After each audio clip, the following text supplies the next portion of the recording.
ஆமென். அல்லேலூயா. உங்கள் யாவருக்கும் என்னுடைய அன்பின் வாழ்த்துக்கள். இன்றைக்கு உங்களுக்கு ஒரு நல்ல நண்பர் உங்களுக்கு வேணும்னா, உலகத்தில் நீங்கள் எங்கே தேடினாலும் நல்ல நண்பர் உங்களுக்கு கட்டாயமே கிடைக்காது. ஒரு பள்ளியில் படிக்கிற ஒரு மாணவனாக இருந்தாலும், ஒரு மாணவியாக இருந்தாலும், அல்லது கல்லூரியில் படிக்கிற ஒரு மாணவனாக இருந்தாலும், ஒரு மாணவியாக இருந்தாலும், இந்த நாட்களில் நட்பு, ஃப்ரெண்டு, லேடீஸ் ஃப்ரெண்டு, பாய் ஃப்ரெண்டுன்னு சொல்லி பழகுறாங்க. அது அநேக நேரங்களில் பகையில் அது முடிஞ்சிடுது. அப்படியாப்பட்ட நட்புகளை நம்ம கைவிட வேண்டும். தாயின் வயிற்றிலிருந்து பிறக்கிற பொழுது தனியாக தான் குழந்தைய நம்ம பிறக்கிறோம். இந்த நாட்களில் நல்ல ஒரு நண்பன் யாருன்னா அது புத்தகம் தாங்க. அப்பா அம்மாவை விட, அண்ணன் தம்பியை விட, சொந்த பந்தங்களை விட, உற்றார் உறவினரை விட, காசை விட, பணத்தை விட, பவுனை விட, தங்கத்தை விட, சொத்தை விட, சுகத்தை விட, நிலபல நீரை விட எல்லாவற்றிலும் மேலானது நல்ல நண்பன் யாருன்னா புத்தகம். எந்த புத்தகம் தெரியுங்களா? வானத்தையும் பூமியும் சர்வ சிருஷ்டிப்பும் சிருஷ்டித்த சர்வ உள்ள தேவன் மனிதர்களாகிய மனுபுத்திரர்களுக்கு கொடுத்த பரிசுத்த வேதாகமம் பைபிள்.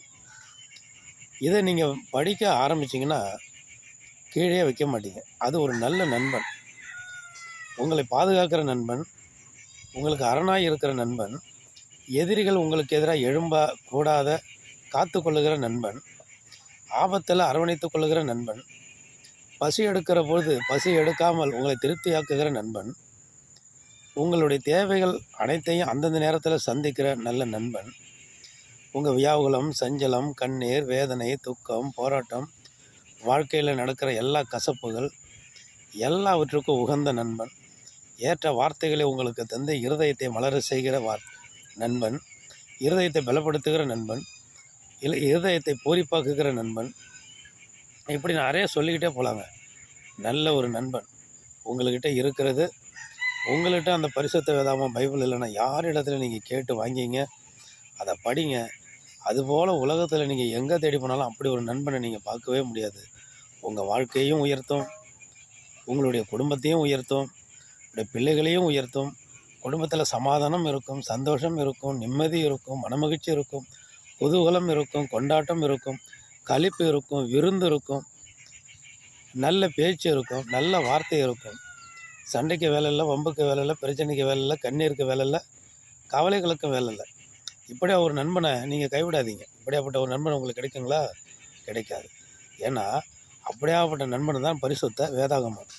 ஒரு வேதாகமத்தை நீங்கள் வாங்கி கொள்ளுங்கள். அதை நீங்கள் அனுதினமும் படியுங்கள். இரவாக இருந்தாலும், பகலாக இருந்தாலும், காலையாக இருந்தாலும், மாலையாக இருந்தாலும், எந்த நேரமாக இருந்தாலும் அந்த நண்பன் ஒருபொழுதும் உங்களை கைவிடாத ஒரு நண்பன் பரிசுத்த வேதாகமம். அதை நீங்கள் கட்டாயமாக அந்த நண்பனை நீங்கள் கைவிடாமல் வாங்கி படிங்க. இம்மையில் மாத்திரமல்ல, மறுமையிலும் உங்களுக்கு அது நண்பனாக இருக்கும். மறுமையிலையும், இம்மையில் மாத்திரமல்ல, மறுமையிலும் நாம் மரித்த பின்பும் நமக்கு நண்பனாக தொடரக்கூடிய இது எதுன்னா நம்ம பரிசுத்த வேதாகமம் ஒன்று தான் நம்ம வாழ்க்கைக்காக பயன்படுத்தக்கூடியது. ஏன்னா வாழ்க்கையை செம்மைப்படுத்தக்கூடியது. சில நிலங்களில் நெறிஞ்ச முட்கள் என்ன பண்ணிடும், அதிகமாக முளைச்சி கிடக்கும். அதில் காலையை நம்ம வைக்க முடியாது. அப்படியாப்பட்ட இருதயமாக அநேகருக்கு மாறி போயிருக்கும். நல்ல இருதயமாக இல்லாமல் முட்களால் நிறைந்து, முட்செடிகள் முளைத்து, முட்பூண்டுகள் முளைத்து, கரடு முரடாய் ஆகி, ஏன்னா பலவித சூழ்நிலைகளால் அதை சிக்குண்டு சின்ன பின்னமாகி நல்ல மனிதனாய் இருந்தவர்கள் அப்படியே மாறி போய் இருப்பார்கள். அப்படியாப்பட்ட மனிதர்களையும் சீர்படுத்தி செம்மைப்படுத்தி நடத்தக்கூடியதான் நல்ல நண்பனாய் இருக்கிற, நல்ல உறவாய் இருக்கிற, நல்ல சொந்தமாக இருக்கிற, நல்ல பந்தமாக இருக்கிற நட்புக்குரிய ஒரு பரிசுத்த வேதாகமம் தான் நமக்கு ஒவ்வொருவருக்கும் நல்ல நண்பன். இதை கேட்கிற, இதை பார்க்கிற யாவரும் ஒரு பரிசுத்த வேதாகமத்தை நீங்கள் வாங்கி நீங்கள் படியுங்கள்.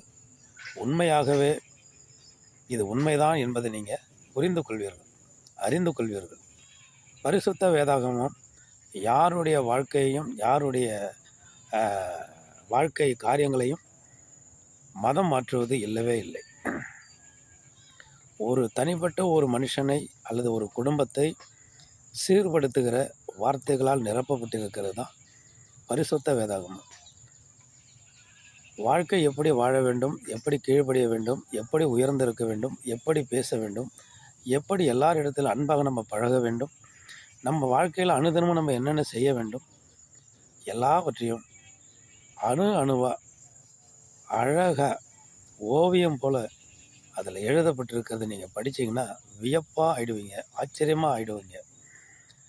அப்படியாப்பட்ட ஒரு நண்பன் இந்த உலகத்தில் எங்கே நீங்கள் போய் கேட்டாலும் கிடைக்கும். உங்களுக்கு கிறிஸ்தவ நண்பர்கள் யாராகிலும் இருந்தால் அவர்களிடத்தில் ஒரு பரிசுத்த வேதாகமத்தை நீங்கள் வாங்கி அதை படியுங்கள். அதை படிக்க படிக்க படிக்க அதிலிருந்து தேன் ஊறும், அதிலிருந்து மதுரம் ஊறும், அது இனிச்சு கொண்டே இருக்கும். அந்த இனிப்பு நமக்கு திகட்டாது, அந்த இனிப்பு நமக்கு திகட்டாது. அப்படியாப்பட்ட ஒரு இனிமையானது பரிசுத்த வேதாகமம். அதை நீங்கள் யாவரும் படியுங்கள். இப்போது இருக்கிற இந்த உலகத்தில் தேவையில்லாத நட்பு, தேவையில்லாத ஃப்ரெண்டு, இதெல்லாம் தேவையே இல்லை. வாலிப பெண்கள், வாலிப ஆண்கள் யாராக இருந்தாலும் பரிசுத்த வேதாகமத்தை நேரம் கிடைக்கும் போதெல்லாம் நீங்கள் நண்பனாக அதை பாவித்து அதை நீங்கள் படித்தீங்கன்னா உங்கள் வாழ்க்கையில் மிகப்பெரிய ஒரு ஒளியை, மிகப்பெரிய ஒரு வெளிச்சத்தை, மிகப்பெரிய ஒரு சமாதானத்தை, மிகப்பெரிய சந்தோஷத்தை, உலகத்தில் நீங்கள் உயர்ந்து நின்று அநேகருக்கு நீங்கள் போதிக்கிற ஒரு போதனை தலைவராக, நீங்கள் போதிக்கிற மனுஷராக நீங்கள் ஆண்டவர் உங்களை உயர்த்தி கட்டாயம் வைப்பார். பரிசுத்த வேதாகமத்தில் இருக்கிற ஒவ்வொரு எழுத்துக்கும் ஒவ்வொரு வார்த்தைக்கும் உயிர் உண்டு. நீங்கள் அதை வாசித்து பாருங்கள். நீங்கள் 1000 பேருக்கு 1,00,000 பேருக்கு நீங்கள் கட்டாயம் இதை விட இன்னும் மேலாக அவர்களுக்கு ஆலோசனை அறிவுரைகளையும் நீங்களும் சொல்லுவீங்க. ஆமென். அல்லேலூயா.